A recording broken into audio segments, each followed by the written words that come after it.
Nung nag-apply ako, I was still in the Philippines. And then when I got accepted, nasa na ako, US. Prepare ko na yung soft copy ng documents ko for student permit application. Just in case na pumasa ako para larga na lang, ganun. I submitted, this is a raw video, okay? So, I'm just gonna sige na nga, check na natin, nakakahiya naman. Mali-mali pa yung mga sinubmit ko na sa online application ko are yung application form, which is IMM 1294E. Next is, I feel like ito yung so LOA, bank statement, passport, IMM 5645, IMM 5257, and then I had to pay 235 via credit card. So, kasama na yung student permit and biometrics fee. Bye-bye. Bye!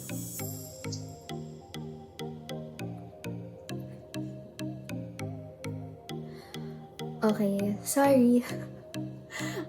Nagkaroon kami ng team call because we have an upcoming presentation for next week.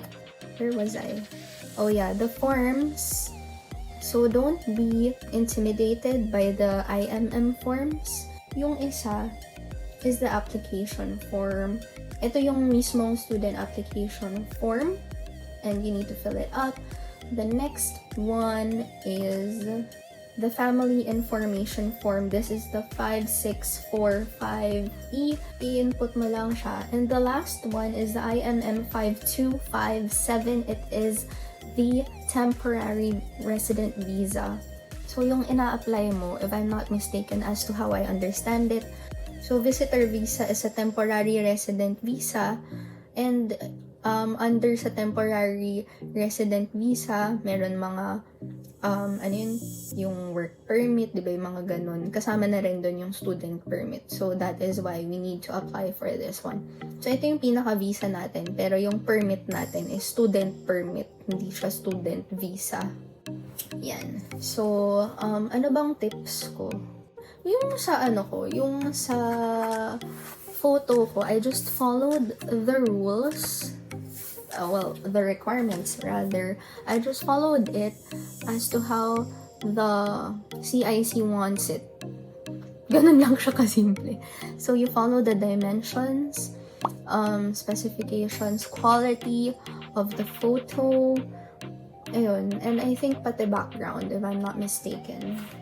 LOA is the letter of acceptance, obviously provided by the school after you submitted your school application.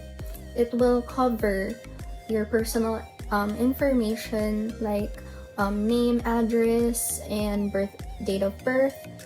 And then it mentions obviously the school, the DLI number. By the way, if you're aiming to migrate here, make sure that the school is under a DLI and designated learning institution, and for that you need to search the school in the CIC website.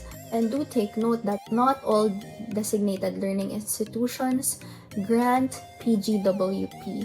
So for you to check if they grant PGWP, which is postgraduate work permit, you need to check the school website or send them an email to inquire if they do grant PGWP. So yeah, ayoko lang masayang yung application nyo tsaka yung pinaghihirapan nyo sa pag-aaral. Okay.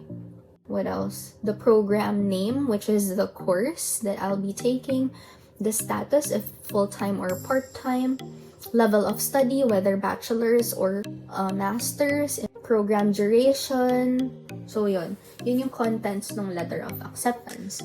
Next is bank statement. When I was researching before I applied for student permit, I researched some tips on submitting a student permit application, but I researched more on the don'ts, or like student permit rejections, because that's when you'll have an idea or an understanding what went wrong, okay? So, if you research student permit rejections, pag mag-share sila, they give also explanations as to why the permit got rejected. So, you do want to take note of that when you apply so that you know what to avoid, right? For the bank statement, isa sa mga na-research ko na na-reject was because, hindi daw ma-prove yung financials niya, hindi ma-prove na babalik siya sa Philippines. Parang something like that. So, ibig sabihin, yung sinubmit niya na financials, parang kaya na niya mag-independent dito. And for me, ang ginawa ko, kung ganun, kailangan ma-prove ko.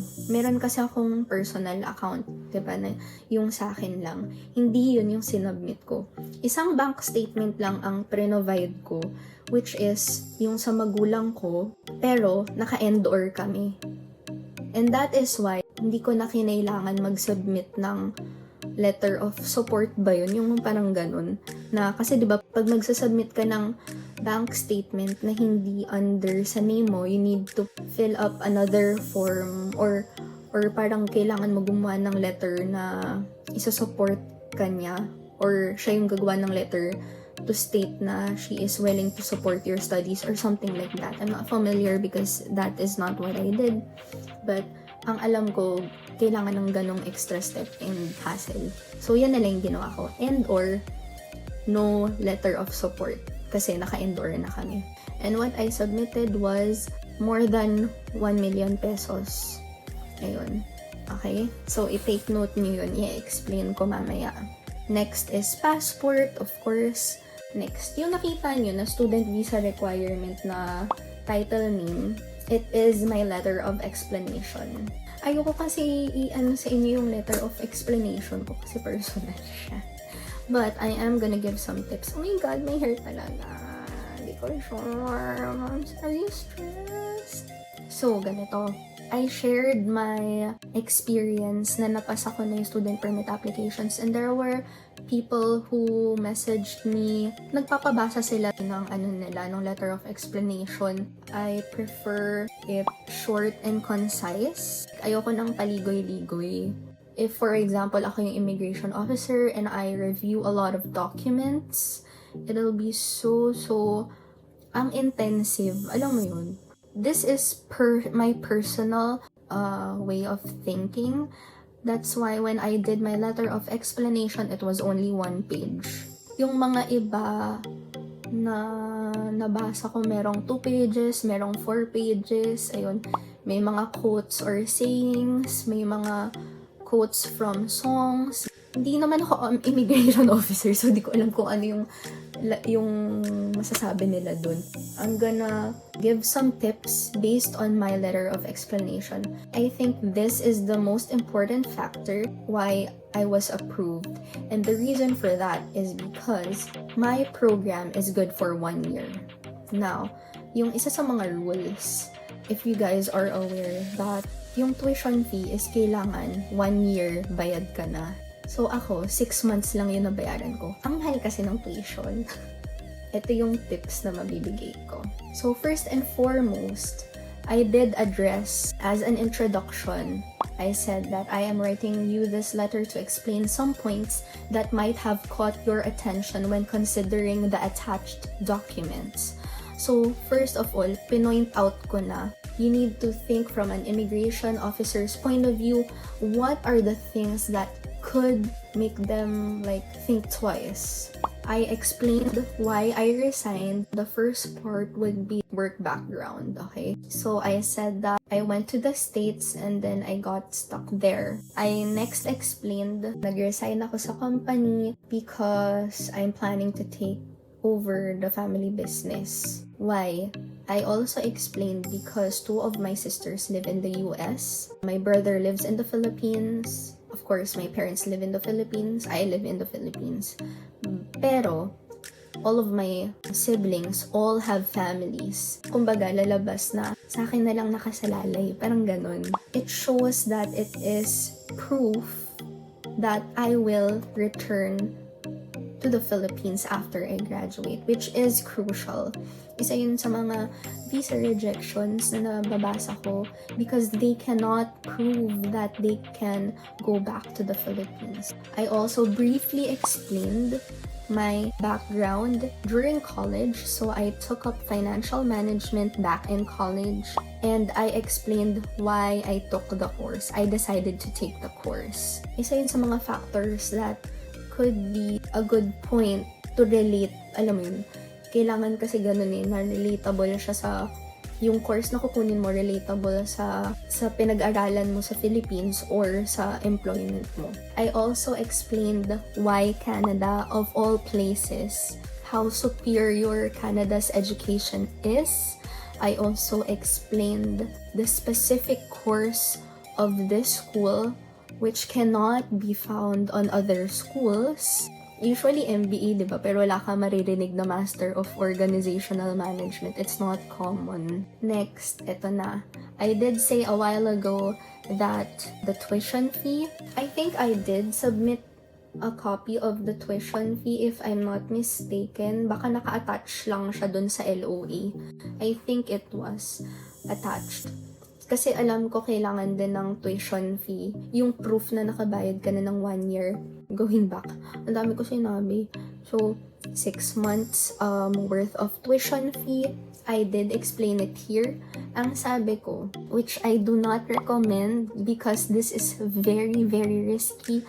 Again, that's why I'm iffy of posting or sharing my experience because ayoko isipin yun na parang, kaya niya, gagawin ko rin.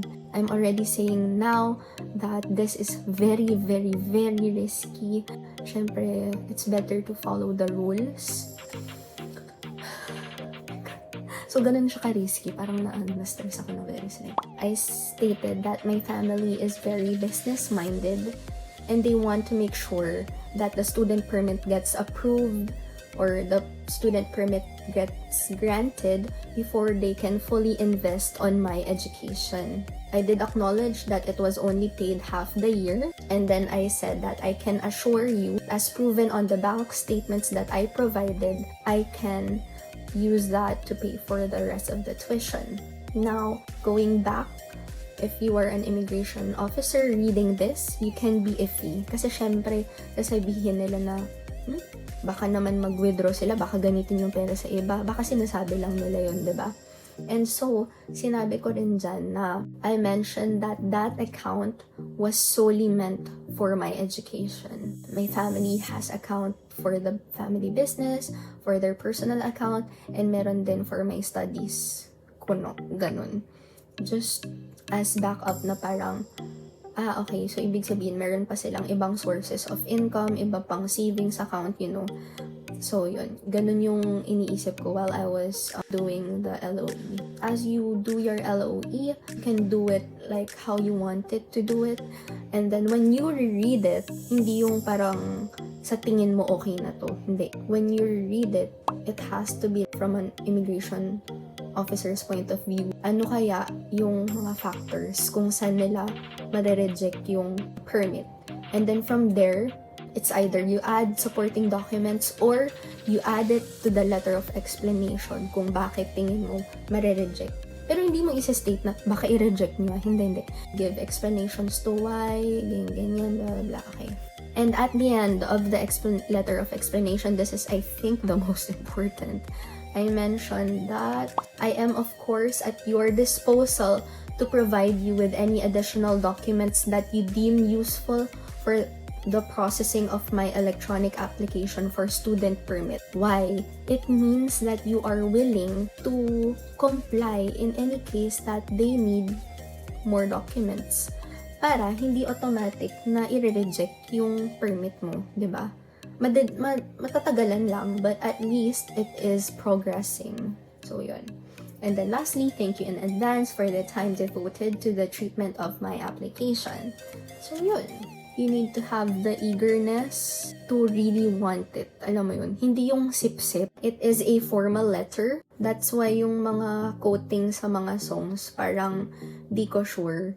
Pero, I mean, siguro it's acceptable. I don't know if there's a specific standard for that, but because you are submitting it to the government, it's supposed to be a formal letter. But if you want to explain more, then go for it. You've got nothing to lose. Ayun. So, yeah. Eto na.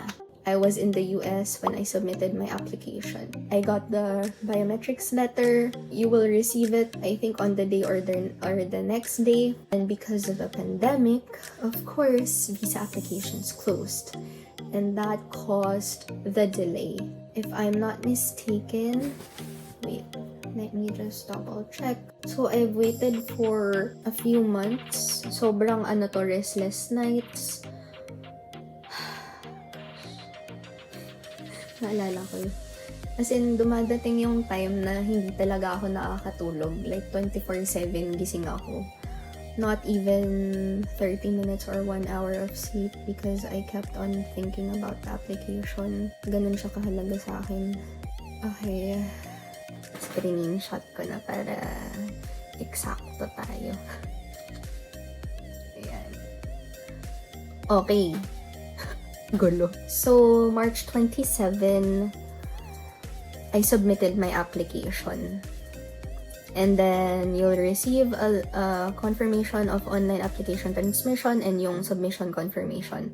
The next day, yung biometrics collection letter, where you will show this to the visa application center and then have your biometrics taken there. I did an upfront medical in Los Angeles because I was there that time. And kahit wala pa yung first stage approval ko. Hindi ko alam kung may 2-stage approval pa rin ngayon. Pero, ayun, syempre nasaktuhan ko lahat ng mga paghihirap.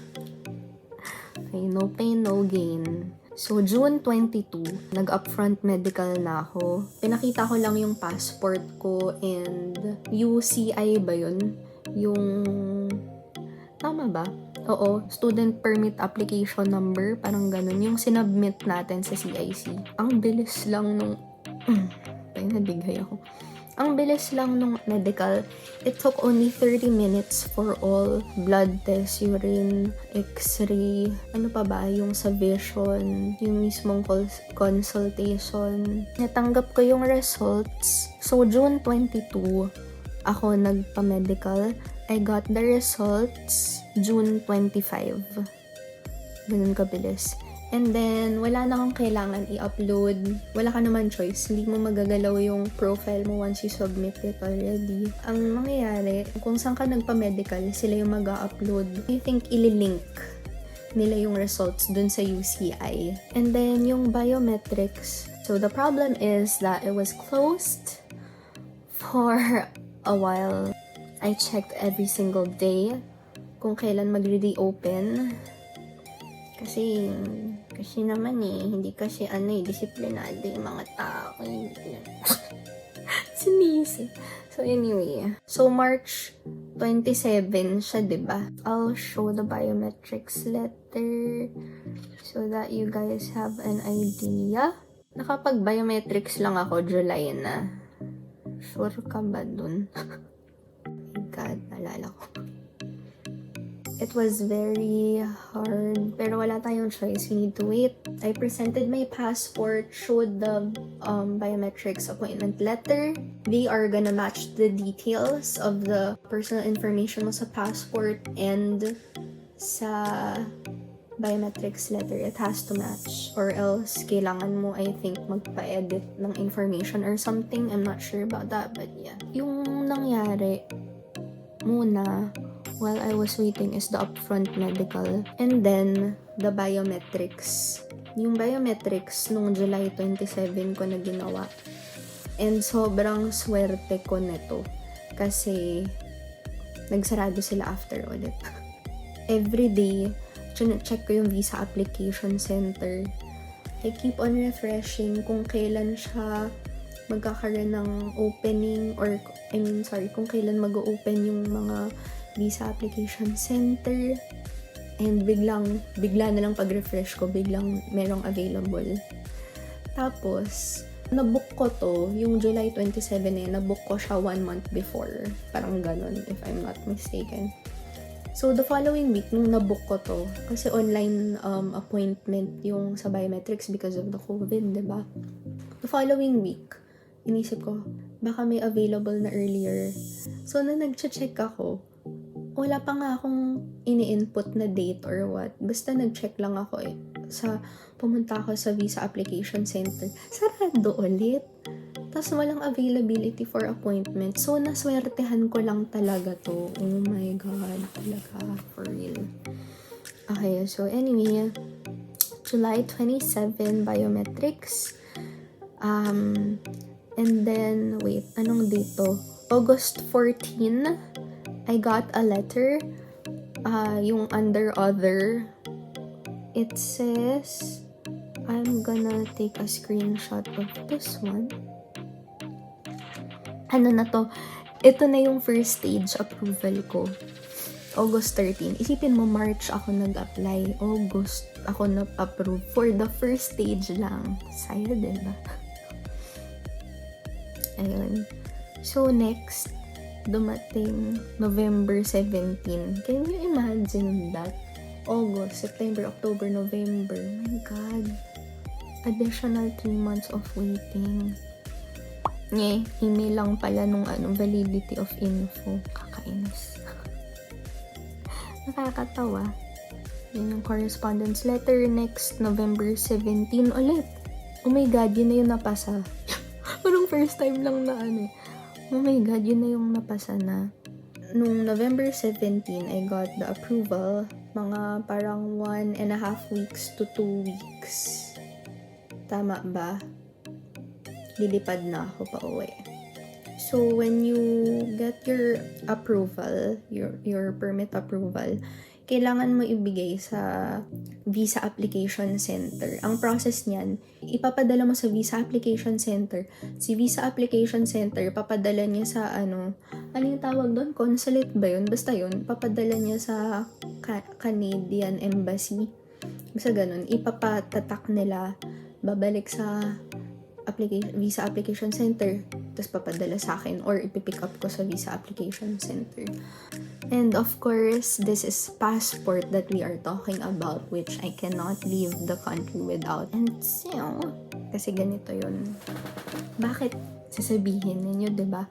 Pasok naman. Nakalagay ang condition kasi dito, 30 days from the date of this letter, diba? Pag travel ko sa Philippines, edi na yun, mga half a month. Less than half a month na yun nasakop nun. Tapos, yung time difference pa, diba? So, parang plus 1 day ata yun. Plus, 14-day quarantine ko. So, kamusta naman yun, diba? Saya-saya. So, ang ginawa ko, during quarantine, pinaubaya ko na lang sa daddy ko na ipa-LBC sa Visa Application Center. Hassle talaga nun, grabe. Tapos, December 10, ayun na. December 10, natatakan na siya. So, yun. Ganun lang naman siya. Yung entire process, 9 months. 9 months. Hindi masaya. 9 freaking months. So, yun, ganun yung nangyari. Of course, now, it takes 3 months na lang ata, lalo na sa Philippines. Parang 3 months na lang. I read some student permit success stories na, ayun nga, 3 months. Ang bilis. Sana all. So, yung consequences nung delay ng student permit was I had to defer. I was initially eyeing for the fall intake nung 2020. So, dapat September 2020, nag-start na ako. Pero hindi ko ma-risk. Kasi hindi porket pumasa ka sa first stage, 100% sure na sa second stage. May mga bumabagsak pa rin. Na-research ko na rin yun eh. I don't want to waste money and time kasi ma-refund in case na ma-deny yung ako for student permit. Ayoko magsayang ng pera. Sayang na nga yung oras, sayang din yung pera, diba? So, buti na lang, everything went well after a few months of waiting. It was a dreadful 9 months, but hindi ko masay kung worth it. Of course, it's worth it. Nandito na nga ako, but looking back, parang nafe-feel ko yung stress. Kita mo yung eye bags na yan. Hindi lang yan sa term papers ko. Pag naaalala ko yung stress ko. So, I hope you got something out of this video, and I'm going to start editing the quarantine vlog. Mabusisi kasi, tas we're prepping for a team presentation in class, and you know, studies is life. Yeah. Alright, so if you learned something, please do give a like, share, and subscribe. I really appreciate it if you do. And if you have questions, please leave it on the comments down below. I'll make sure to reply. I'd love to help. I totally understand yung kapraningan, yung mga worries, anxiety, and frustration. So yun.